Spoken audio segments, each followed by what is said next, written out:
زمونږ او تاسو د 15 کالو هلک او دا نیغ نیغ چې کېږي خفه کېږي خو نه که نه او دا نیغ نیغ چې کېږي او بیا چې دا سور سور کېږي او وي د 15 کالو ته خو لا نابالغه یې جرګه حال د هغې د یو جرګې ځای و ټول قبایل عرب پرې راغونډېدل د پیغمبر اسلام د قتل اراده یې وکړله شیطان د شیخ نجدي په شکل کې راغی زمونږ او تاسو د 15 کالو هلک او دا نیغ نیغ چې کېږي خفه کېږي خو نه که نه او دا نیغ نیغ چې کېږي او بیا چې دا سور سور کېږي او وي د 15 کالو ته خو لا نابالغه یې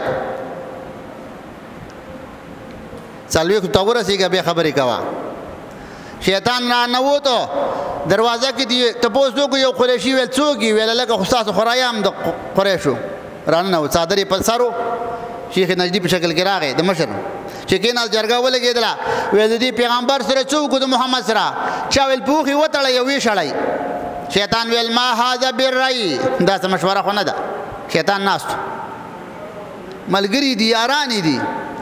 بیا ویل په کوټه کې بند کړي طالب سې واچوئ ویل ما هذا بالرأي دا هم څه خبره نه ده ابو جهل خپل نوم عمر و ابو جهل نوم څه و عمر او دته به خلکو ابل حکم وی د فیصلو پلار پوهېدو او د الله نبی به ویل ابو جهل اوس خلک وایي که نه ډرام ډېر هوښیار دی څوک یې ورته وایي چې د هغه په شان شی که چې د هغه په شان شی وایي دا هوښیار دی که نه زه خو به ورته هوښیار ونه وایم هغه ویل د عربو 100 قبیلې دي د هر قبیلې یو نوجوان راواخلئ په پیغمبر حمله وکړئ دا قتل کوي